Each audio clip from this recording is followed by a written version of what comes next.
Well, good afternoon, everyone. It is 4:30 on the dot, and we are so happy that you decided to join us in this space. We are here to present Reimagine Diversity, where we are going beyond race. And this is in celebration of Black History Month. And so I'm going to just share with you that you probably received a notification that we are going to record this presentation today, and you will get a copy of the recording after, most likely tomorrow, after this presentation has ended.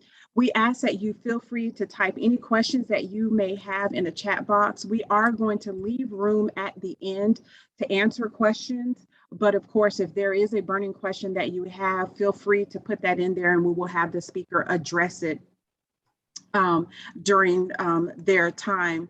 While we're waiting for others, and I know there's a few others that are coming into the chat room, we're going to just keep going just because we want to, for the sake of time, make sure that we get all of the great information in. So today's agenda, let's just kind of talk a little bit about what we're going to discuss with today's agenda. And you see 1 through 6, but what I want you to really kind of focus on is the why, the what, and the how. That is what we are going to address today. Why we need to get beyond race from a standpoint of reimagining diversity, how we do it, and then the what is diversity, and just making sure we understand some of those foundational terms that are in this space. So to introduce my company, I am Renee Scott, and then also Roslyn Rice. You probably can easily see that we are identical twins, and we are the founders of DPI. One thing that we realize is that diversity is a fact, inclusion is a practice. And so DPI is a consulting firm seeking to eliminate the feeling of being excluded in the workplace as well as with organizations. Studies show that diverse organizations and companies have improved revenue. Inclusive companies save money because they retain talent. And so we are a high impact consulting firm that are equipping leaders to thrive. And so I am going to now turn it over to Roslyn, who is going to share with us the why. Yes. So why are we here today? It's so good to be here. Thank you, Renee. Thank you for all of you attending on this very, very important topic. For us, we've been really intrigued at just how much reawakening happened in 2020. When we look at the statistics on Google, there was this high amount of people after George Floyd murder in 2020 that were Googling the word diversity. And then after that, there was this very quick decrease in people really searching that term. And so what we've realized in our research is that the word diversity has become so polarized that people are actually incredibly fatigued, especially business owners. And so that is one of the reasons that we wanted to do this call today, whether you are running a business, whether you're in leadership, whether you are a part of a nonprofit or the faith-based organization, there is an incredible amount of fatigue. So we went from this sense of urgency as people were really looking to create an internal platform as well as an external platform for those that are often overlooked or who feel that their voices are muted. That zeal has waned in America. And what we've learned in our research that this complex societal problem really deals with structures, policies, and procedures, and it has caused incredible fatigue simply because the conversations normally focus on one piece of our identity, and that is race. According to the Employers Council, which is about 200 HR professionals, lawyers, attorneys, diversity fatigue was initially coined in the 1990s. And the term was the stress associated with management's attempt to diversify the workforce through recruiting and retention efforts. So that was in the 1990s. But as you pull that forward into the 21st century, over in recent years, this has expanded in meaning to include people who are just tired of talking about diversity, or the lack thereof. And many times it's in the spaces that we're in, because we're influencers as leaders, we can't say, I'm tired of talking about this. But if in any way, when we think about all the isms in the world, the ageism, sexism, racism, genderism, and homophobia, and beyond, people are exhausted and fatigued from explaining their position if they are impacted by an ism, or they're just tired of hearing about differences. So even those that are part of the minority community are experiencing this fatigue as well. What got us to this point in 2022 is not what we need to carry us forward. And that is really why we're here today. When you think about our world and our post-pandemic world, we've experienced more change in 2 years than we have in 2 decades. And one of the examples of that is our baby boomer population. And Renee, you can move the slide, but baby boomers are those that are over 65 years of age. And right now they are the fastest growing category of e-commerce shoppers. What does this mean? Our parents are online shopping. They're ordering groceries, they're ordering things from Amazon. And so we can no longer assume that this population cannot adopt to technology. And this really happened within an 18-month period. It was so fast, and many companies were scrambling to really make sure that they were including this population. When we think about Gen Z, I know that I have a home of Gen Z and Gen Alpha. We know that they are digital natives. But now we have to also include our baby boomers. So if we are only focusing on race within our organizations, we're going to miss the ability to engage this population because of limited beliefs of the past. You know, in 2020, there were many company statements, strategic pillars, core values around diversity, equity, and inclusion. It was all about amplifying voices, improving hiring and promotion practices for those in underserved communities. Well, what we have seen in regards to our consumers is that they are willing to boycott or cancel culture if an organization values do not align with their values. So based on a recent Shopify trend report in 2022, consumers, and all of us on this call are consumers, are 4 times more likely to purchase from a company that has strong brand values. And then a whopping 77% are concerned about the environmental impact of the products that they buy. I know I released some products last year, and one of the first questions I received from someone was, tell me about where this product is from. Consumers are willing to pay more if they can align their values with the company's values. So consumerism in 2022 is all about a channel for change. And this is a trend that we call activist consumers, which is on the next slide. So let me deal with this a little bit. What is an activist consumer? It is someone that is concerned about the ethical and sustainable practices of product and service companies that they are purchasing from. So even if you are not in the product space, you're not selling any products or goods, you could be in the faith-based, you could have a nonprofit, or you could be a service-based business. It is important in 2022 that having social responsibility is no longer just a fringe benefit. It is a requirement. It is a must-have for companies in 2022. Consumers find value, again, where there is alignment of values. And the fact is they're willing to pay more. So as we think about this, some of us on this call could actually be boycotting certain brands because of their stance or some statements from their owners. And so that's why we really wanted to have this call. Now, on the flip side of that, the activist consumers and just the fast-paced post-pandemic world we are in, let's talk about the Great Resignation. And I am sure you have heard about this trend that happened in 2021. 38 million people just literally walked off the job, and the impact has really crippled companies. I'm sure we have all witnessed signs on businesses, most likely restaurants, that says, unfortunately, due to short staff, you're going to have to be patient with us. Or sometimes you walk to a restaurant and the restaurant is closed. This has been a huge disruptor in business. But when we think about not just from a service, hospitality, even in healthcare, there is a McKinsey report, which is a global consulting firm, that 30% of nurses in 2022 are considering leaving direct patient care. This is a tsunami of turnover. And there are many reasons for the great resignations. We don't have time to kind of deal in all of them, but people have really reevaluated the future post the pandemic and during the pandemic. But one of the reasons why people are leaving, and you might have dealt with turnover in your organization, is that they feel burnout.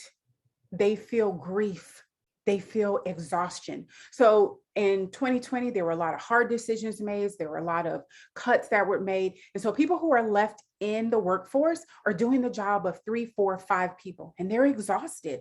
We have also seen that employees don't feel valued. And again, we're going to talk later about a sense of belonging, or they don't feel that they're treated as an individual.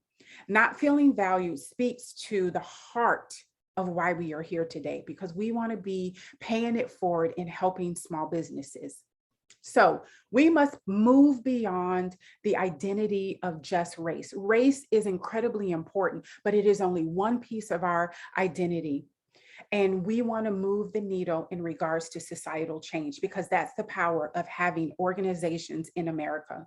Inclusivity and belonging will provide a framework in tackling some of these hurdles, leaning into your team, leaning into your customers, and the people that you serve. If you have a nonprofit, it's going to take a conscious effort. So I want to give you an example of where, if we only focus on race, it can have a narrow blind spot for us.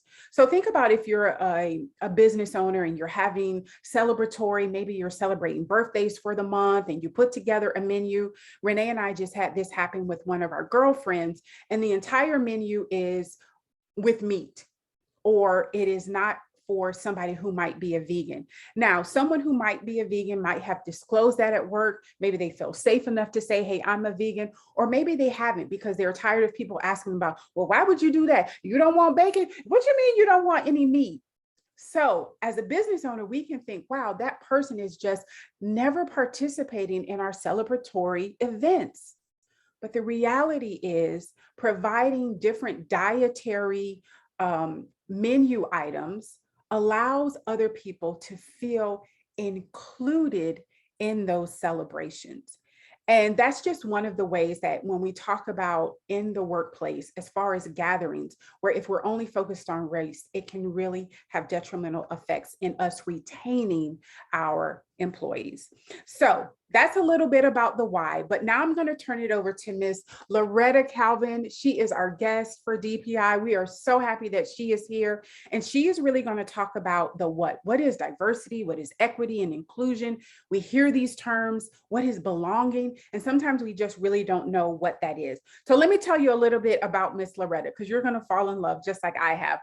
Oh. So she is CEO and Chief Strategist of Monroe Strategic Business Solutions, LLC, which is a boutique consulting service. She provides expert consultation in human resources. And I think that's what really gives her an incredible niche, because she has the human resource aspect in her background: diversity, business strategy, professional coaching, nonprofit board development, and leadership.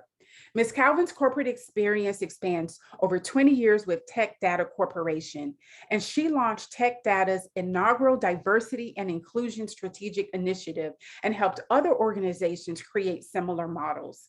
Ms. Calvin was named one of 50 to watch leaders of Tampa Bay by the Power Broker magazine, and highlighted in Power Broker's 2017 magazine edition of top African-American female leaders in the Tampa Bay area. Ms. Calvin values relationships, and her greatest joy comes in connecting people with mutual needs that can collaborate to create solutions for a better world. I am so happy that you are here, Ms. Calvin. So welcome, welcome, welcome. Thank you so much. And likewise, I think we have a mutual admiration for the twins and myself. I count it a privilege that we have the ability to work together on something that we're passionate about. Mhm. So I'm going to talk about the what. And so when we look at the word diversity, I think Roslyn did a great job in really giving some background on where we started in all these areas. I tried to find the simplest language for defining what is this, because many times people will say to me, I just don't understand X, Y, and Z. What's the difference between diversity? And what's the difference between that and inclusion? And why is this important? So consider me really looking at the simplistic definition and then going into some examples is the goal that I have. So just for simplistic sake, I have that diversity is the presence of difference. And that's pretty, for me, that's pretty, I see something on the screen. Oh, for me, that's pretty simple. I think that's language that anyone could really relate to. So that means, yes, we talk about race and gender. Sometimes there is a thought process that race and gender are the only elements for diversity, but that's not true. I think where we get in trouble as a world and as a society is we limit that thought process to, oh, so you do work in diversity. You work to make sure that there is a mix of sorts for race and gender. What we have to remember is that it includes the following: religious preference and then sexual orientation. So we have to be very careful in this area because for many, many, many, many years, we didn't look at the sexual orientation. We didn't look at the sexual preference, because in our minds, what we looked at is what we perceived was, right? We looked at a being that we felt was a male and felt as a female. Now we have the ability, and we need to be more open-minded about what sexual orientation one chooses to be. That's important. And then we look at ethnicity and we look at nationality. So you've got all those factors in there. And for an example, you may have an African-American that may have some Hispanic in their family. And a lot of times you'll see when you're filling out applications or what have you, there'll be a question, what is your race? And then they'll ask you Hispanic or non-Hispanic. And then what's your nationality? Then language, we have different languages. Believe it or not, we have more people now that are bilingual, which is a really great value add if you're in the business, particularly like Renee is, and she has a plethora of people that she has to service.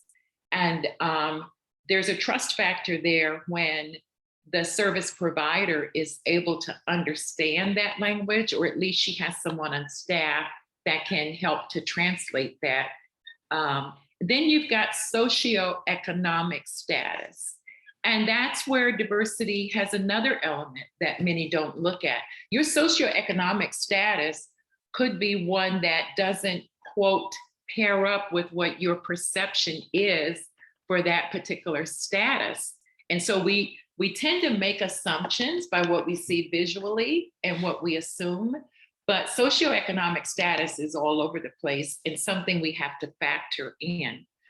We talked about religious beliefs and practices more and more coming to the forefront because as a leader, as a manager of people, and as friends, and as business owners, and as just human beings, we really have to respect that. We have to respect it from a standpoint of food and what we are offering people. We have to respect it in terms of holidays and what people consider holidays and what the beliefs are. And those things require being really accepting and open to the differences. Then there's the area of disability and differently able. And my differently able is what I have started using because some people do not like to be referred to as having a disability. And when you really think about it, they're able, but they're differently able. Perhaps they're able to walk, but it's a differently able type of situation. And it feels better when received. And lastly, I don't need to tell you about this one, but the political perspective can really open up a can of worms. And particularly in the workplace where we often will say, let's cut the political discussions because they can get really ugly. So you can see there's difference. Thank you. You can change the slide. Next, there's equity. Equity has become a hot topic because a lot of times when people talk about equity, and for me, I gave it the shortest definition, the process of fairness. The process of fairness. Starting out with equal pay, that's something that has been talked about for years from a female male perspective, from a tenured, non-tenured perspective, and from the fact that not all salaries are posted. And so there is always the question of, am I getting equal pay? I've been in this business as long as Roslyn has been in this business, and yet I have a feeling that I'm not being paid the same amount. But in the workplace today, not everywhere, they're starting to post, there is that ongoing equal pay. Is it fair? Under candidate sourcing, the process of fairness. How are you as an organization finding your talent? How are you identifying who is the right candidate to be interviewed for this? And that's important because if your pool of candidates are coming from the same source every time, you will never, ever have the ability to, most often, definitely not diversity, but if you're sourcing from the same place, the same bodies, the same gender, the same ethnicity, then you have less of an opportunity to find different candidates of different ethnicities and genders and things. Also with job placement. So who are you hiring and what is that process for determining how you're going to make the offer and place that candidate in the right place? Are you taking into consideration some of your biases for who you place in what job? You've got 3 great candidates and they're 3 diverse candidates. And oftentimes when I'm working with training managers and training leaders and those who make decisions, we find out that unconscious bias can cause them to want to hire the same people, hire the same gender, and they'll use an excuse or they'll use a position of, it's not that I don't want to hire any women here, but my experience is that the men really do the job the best. So what's your process at your organization for ensuring that you have fair housing? That's a big one now.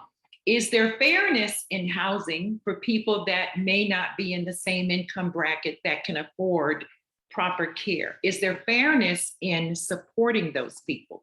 Food sources.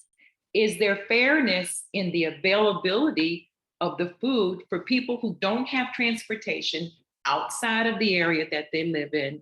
They may live in a food desert place. And so the probability of them getting fresh food and for them to be able to get food that's going to be healthy is going to be slimmer because they are going to go where they can walk or where their bus is. Is that really equity? And then for the benefits, we want to look at things like, does everyone have access to the same benefits? And is that fair? And if not, how can we make sure that we have that access to it from a pricing perspective, as well as an education perspective? And then the area of education, which I think we could spend the afternoon talking about.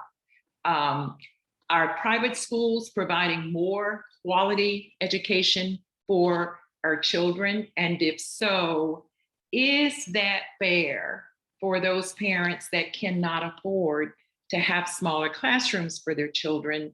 And that's across all cultures. And finally, under healthcare, for the equity piece, it's a really tough area because healthcare, as we all know, has become so expensive. So if I can't afford it and I don't have access to it, and further, I'm not educated as to where I can go and what I can do, and it's not available in my neighborhood, is the process fair? So we can go to the next screen. Inclusion. Very quickly, the outcome that you're ensuring diversity feels welcome. You can start at your home. Do people feel welcome when they come in there? Your church, your synagogue, however you want to look at it. But when a new candidate's coming in to work for Renee Scott Insurance, do they feel welcome? So a couple of things that I have my clients do is I have them look at their policies and procedures to see what's in place. I have them to look at the marketing and the branding, because when you're looking to hire college students, nowadays, they go right to your website. They go right to see what kind of relationships you have, and they make their decision as to where they're going to work based on if they feel it's a belonging environment. I used to manage the interns, and I had one student that said to me, she was a junior, she said, I thought this would really be a great company to work for, but when I look on the web, I don't see anybody that looks like me that is in a senior role. So I probably won't be able to get to that level because I don't think people that look like me are, welcome at that level. And finally, they do look at external relationships. Who are the target markets, and what kinds of things are being done to ensure that those markets are diverse? And finally, are there efforts to expand and foster inclusion in the organization? Thank you. I think we're going to the other way. And finally, belonging. Belonging is a part of diversity, equity, inclusion, and now belonging has really stepped up in terms of creating a fair and equitable society. And belonging is an individual sense of acceptance. So it's not about me as the host, right? It's about, does that person feel a sense of acceptance? Do I come into an organization feeling as if this is someplace I'm really ready to work because I feel like I could belong here? Or when I sit in the lobby and I look at the people that are walking by, or they look at me in a way that makes me feel that I'm not, then it is to the extent to which people feel valued, respected, accepted, and encouraged to show up as authentic beings. Next slide, please. The other way. So the last piece of information are some data points I want to share. There was a recent study from Indeed, which many of you know that source as jobs, where they offer job searches and job sourcing. And the stats I thought were very interesting for today. Less than 50% of LGBTQ+ employees feel comfortable in the workplace. Next slide.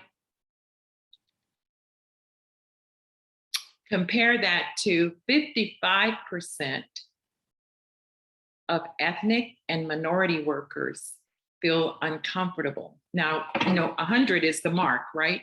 So less than 50%, and then now only 55% of minority and ethnic workers feel uncomfortable. I mean, 55, just that much. And then look at this number, 75% of males and 70% of females that are non-minority feel comfortable and welcome in the workplace. So in essence, if you wanted to, and that's the only number you're looking at, because we know how many senior leaders want to look at that top number, and you could say, oh, we're good, because if, depending on how your demographics are in that company, right? If your demographics are primarily females and males of non-minority, you're good, we're good. We don't have any issues here. 75%, I'm good with that. Say next slide. Why belonging is the new data point measurement for the workplace. And this is how we're going to wrap it up. Number one, it correlates to commitment. If I feel like I belong somewhere, I'm committed to being there. Secondly, it fosters increased retention. And what that means is there's a higher probability that person will stay. The next thing is it drives motivation. We all know that motivation is a key to performance. And one that's motivated will do whatever he or she has to do to make sure it gets done. It improves work engagement. And finally, belonging leads to greater job satisfaction. I think that you can see why belonging is the new data point, and why between diversity, equity, inclusion, and belonging, that those of us that are in the space of DEIB have a lot of work to do. And I believe the next slide is a question that one can ask themselves. So for someone in the job, what I call the job seeker market, collectively, when you're looking at DEIB, diversity, equity, inclusion, belonging, one of the first things that you want to look at is, where is your organization's position in these areas? That's a great start. And then the work that needs to be done with companies like mine, with companies like Renee and Roslyn, is the question is, how do you identify what's needed to shift? And that's the work that we're passionate about. And that's the work that many organizations need to do. Thank you so much. That is so good, Ms. Loretta. Like, I definitely agree with you in regards to when you talked about the inclusion, just that whole talent management life cycle of looking at the hiring, the retention, the succession planning. It is so vitally important to see where you have those deficits. Thank you so much.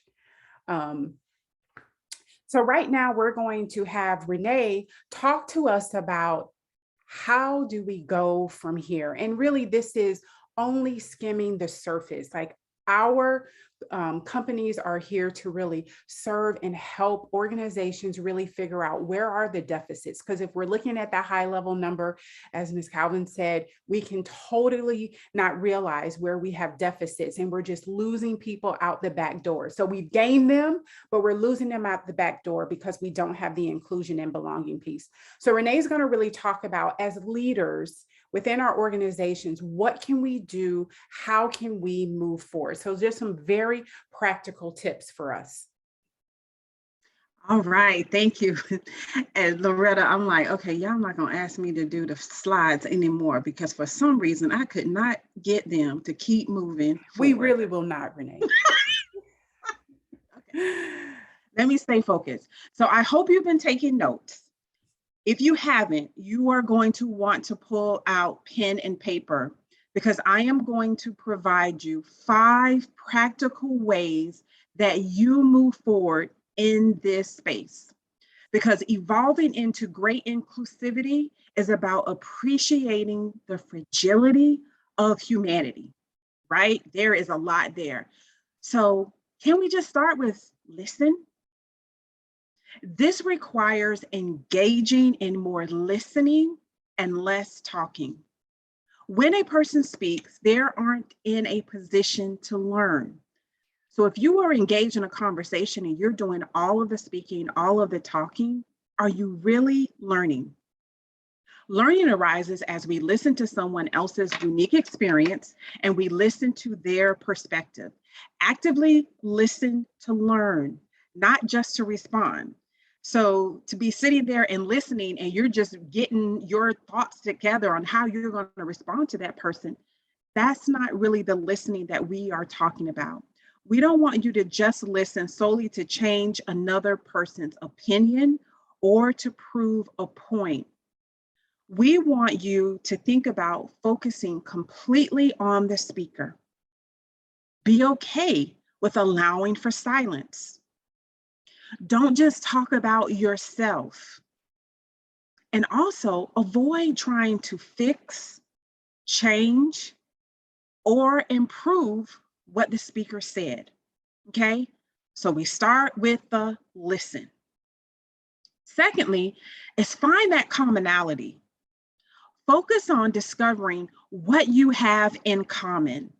And I guarantee there is something there, whether it's where you're from, whether you have pets, whether your children play sports or, where you grew up, where you went to high school. If you take the time to listen, you will find those commonalities because we are more alike than we are different. Now, as leaders, this is going to require us to be vulnerable.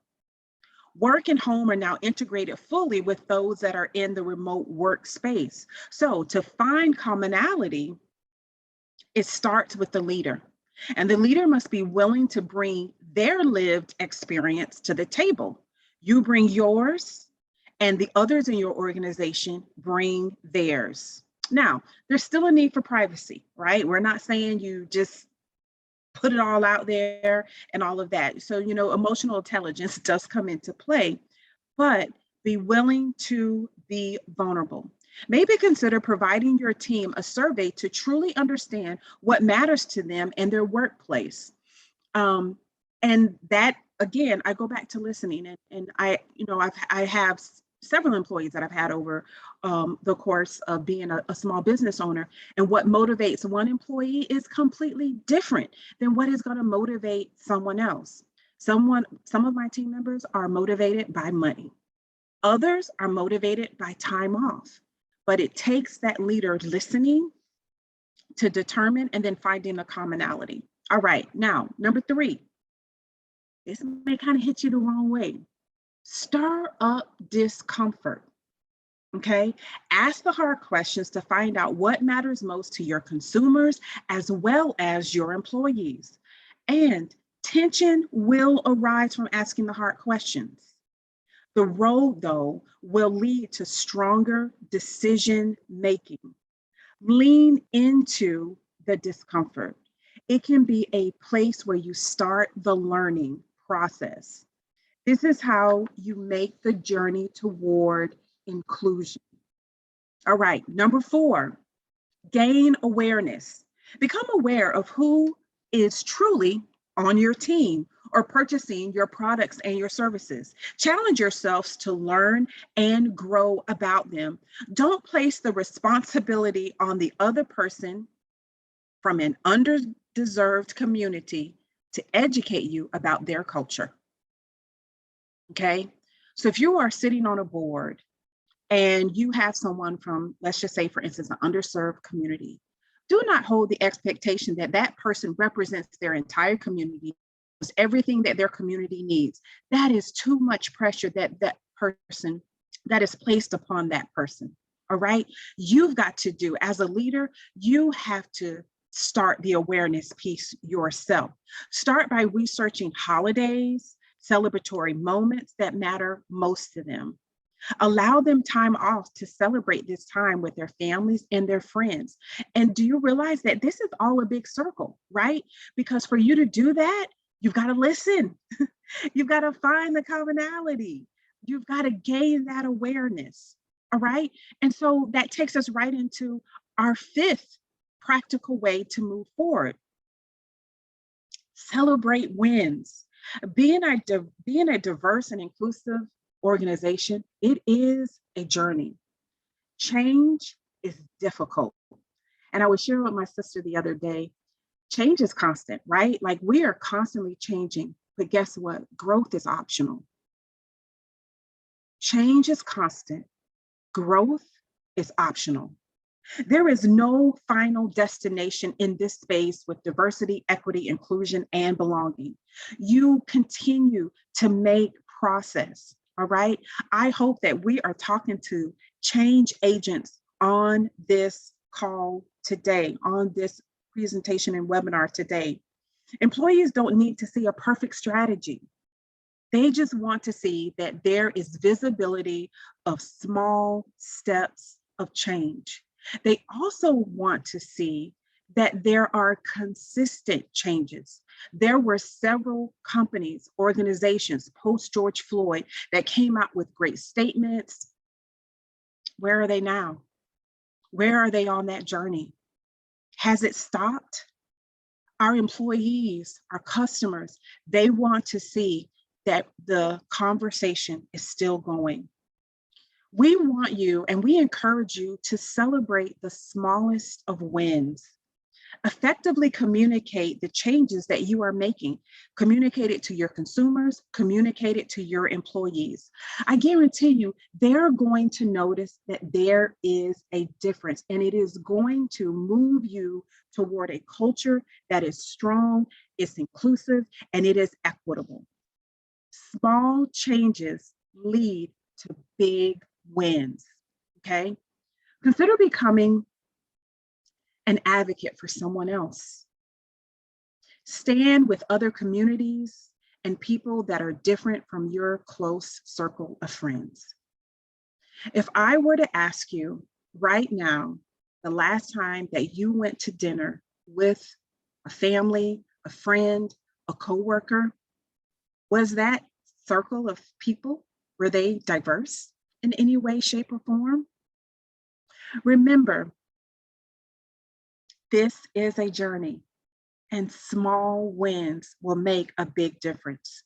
Remember, marketing campaigns must be authentic and compelling. Loretta talked about that. Consumers know when companies are disingenuous with their tactics. This is a pivotal moment in history, and we were built for this. We hope that you remain optimistic as you go about this journey. Now, I said there were 5, but there are actually 6. And so one of the things that we are going to share is leading with empathy. I don't know how many of you have heard of Brene Brown. She's the author of some wonderful books, but we are going to show you a video that really shows how you lead with empathy.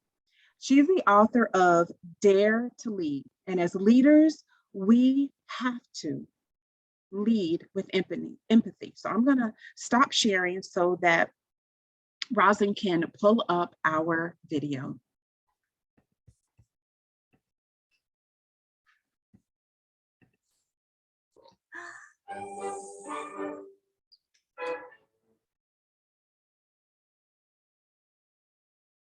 So what is empathy, and why is it very different than sympathy? Empathy fuels connection. Sympathy drives disconnection. Empathy, it's very interesting. Teresa Wiseman is a nursing scholar who studied professions, very diverse professions where empathy is relevant, and came up with 4 qualities of empathy. Perspective taking, the ability to take the perspective of another person or recognize their perspective as their truth. Staying out of judgment, not easy when you enjoy it as much as most of us do. Recognizing emotion in other people and then communicating that. Empathy is feeling with people. And to me, I always think of empathy as this kind of sacred space when someone's kind of in a deep hole and they shout out from the bottom and they say, I'm stuck, it's dark, I'm overwhelmed. And then we look and we say, hey, climb down. I know what it's like down here, and you're not alone. Sympathy is, ooh, It's bad, no. You want a sandwich? Empathy is a choice, and it's a vulnerable choice, because in order to connect with you, I have to connect with something in myself that knows that feeling. Rarely, if ever, does an empathic response begin with "at least." Yeah. And we do it all the time, because you know what? Someone just shared something with us that's incredibly painful, and we're trying to silver lining it. I don't think that's a verb, but I'm using it as one. We're trying to put the silver lining around it. So I had a miscarriage. At least you know you can get pregnant. I think my marriage is falling apart. At least you have a marriage. John's getting kicked out of school. At least Sarah is an A student. But one of the things we do sometimes in the face of very difficult conversations is we try to make things better. If I share something with you that's very difficult, I'd rather you say, I don't even know what to say right now. I'm just so glad you told me. Because the truth is, rarely can a response make something better. What makes something better is connection.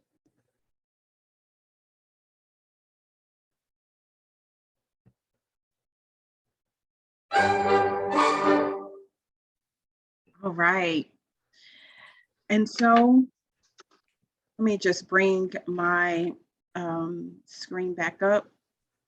So that just takes us back to listen, find commonality, stir up discomfort, gain awareness, celebrate your wins, and make sure as leaders that you are leading with empathy. A lot of what we share today with how you move forward, we have a link that Roslyn is going to put in the chat where you can download our ebook that is free to each one of you. And it just gives some practical steps and reinforces what we've shared on our webinar today. All right. I wanted to, as you think of your questions, because now is the time when we want to have you ask some questions. I did want to share with you that we have an upcoming webinar, DPI does, Reimagine. And this is going to take place on Wednesday, March 29th from 4:30 to 6 p.m.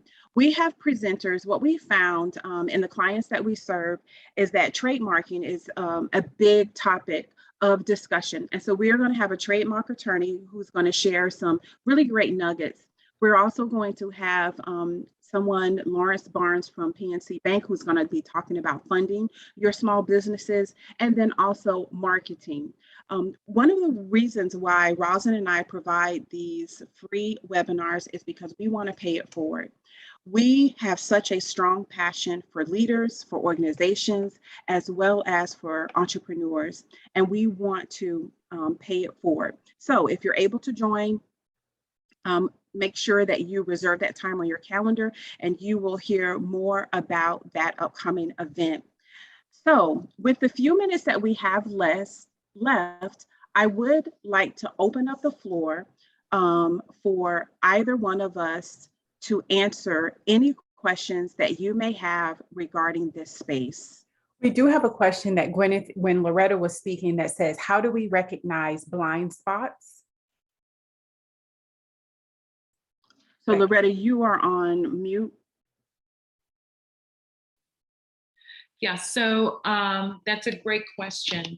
And blind spots can be categorized as one of two things. They could be intentional, so closing your eyes pretty much, or they can be unintentional. And there's a course that many of you may have heard of called unconscious bias. And if you can Google actually the topic and you can see that. But one of the things when I'm teaching that, I like to do a pre-test, and it's free for you to measure your level of bias. It's a free test, and there are a series of questions. Mm-hmm. And those questions determine how you as an individual react, respond to what are your thoughts about this. And when you come from that, you get the scoring that lets you know where that bias is. So bias, we all have it. We all have bias.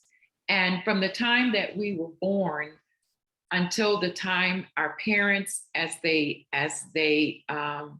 raised us, as we listened, as we were around our culture, whatever biases were there, we picked those up because that's how we were taught. Mm-hmm. Now, to be aware is the first step in resolving any type of issues in life. So unconscious bias is a way of identifying how can I measure my bias? And then secondly, what are some of the things that I can do to become consciously aware? Mm-hmm. So some of the things that you can do is you can literally go to Google, literally put in unconscious bias and put the test there. It's pretty popular. And when you identify those areas where it appears that you're more biased than not, that's where you want to target on how, now that I'm consciously aware, in other words, one of the things that I really had to work through, because I can be impatient when I'm trying to do something that I'm doing it and I'm in a hurry. And when someone either comes on the line or they're trying to help me, I had to recognize that I immediately, if they're talking in a language and they have a heavy accent, or if they're talking really slow, I immediately build up a wall. I would build up a wall, I would get frustrated, and I had to recognize that that's an area that I had to work on. And I did. I had to find ways to calm down. As soon as I hear that, I immediately think, oh boy, I'm gonna be on this phone all day. My name is not this, my name is that. And then I get myself all worked up. I worked on that. And what I decided was to not focus on the differences in that individual's dialect or their inability to talk at a pace that I felt they should, but to work on me and to calm my nature, calm my spirit down, and focus on being sure that I'm clear with what they need. Some blind spots occur because, think about it, we're with our parents and our families for a long time in our life. And if those biases were taught to us, or if the practices in our homes were as such that we just grew up and we were told not to congregate with certain people. We were told not to associate with this particular religion because whatever the reason was. So we grow up with that. And the best way that I have shared with individuals and with organizations is to better understand why you have the bias. A lot of times it's how we were raised, a lot of times. And then do your research. There is a course, and it is offered by a friend of mine, Glenn. There's a course that has a trademark called Courageous Conversations. And it is probably the best course that I have ever taken in the space of diversity, in the space of understanding biases. And it's offered now all over the world.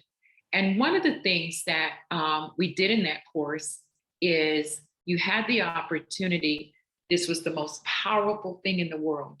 You had the opportunity to take this, it's a very small test, if you will, and something like, I dislike short people, whatever the question was. I do not like to go to certain parts of the neighborhood. So there's like maybe 20 questions or so. And then they have a scoring mechanism.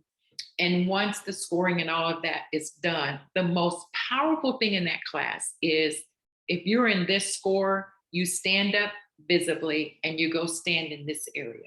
If your score is here, you go stand in this group. Magically,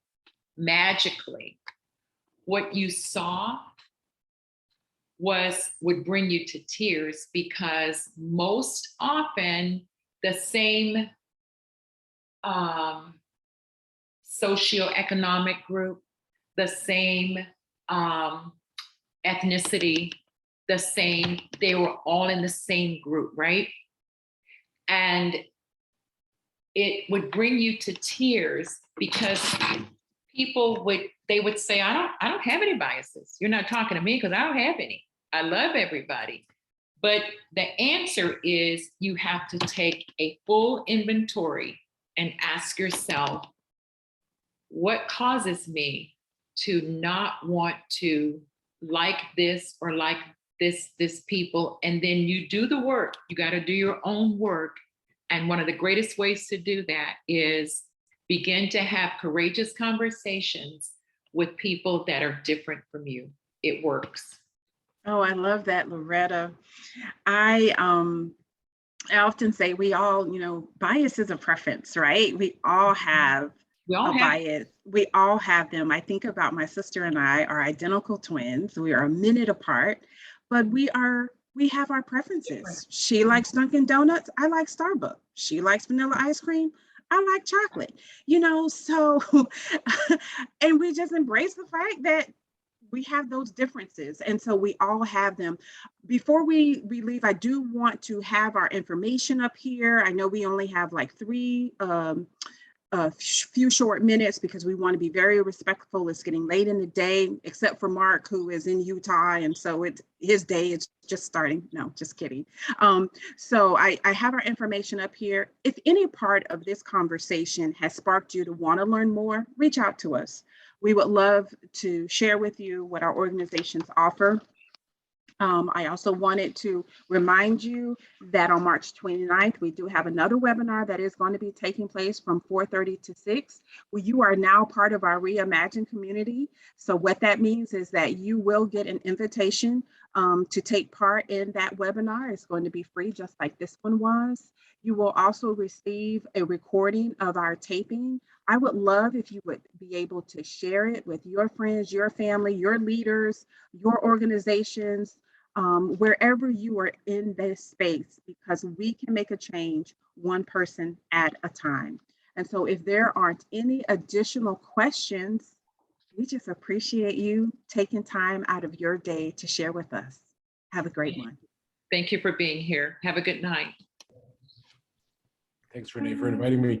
Oh, I'm glad you could make it, Mark.